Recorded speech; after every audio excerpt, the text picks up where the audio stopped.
A vez fiscal ministra defende su petición para alargar a detención de Juan Trump delante del juez comisario. Ese eso sucede a que el juez va de acuerdo con la petición para prolongación no com 30 dias, sino mesura com 60 dias mais.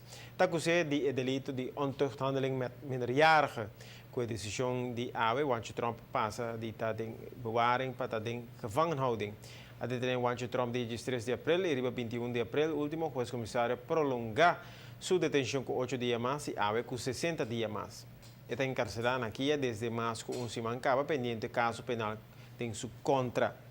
Maneira de conseguir é uma de Reginald Danis, acusa o homem Juan Trump nascido na ano 1956 de lo amici durante quando estava encarcelado aqui.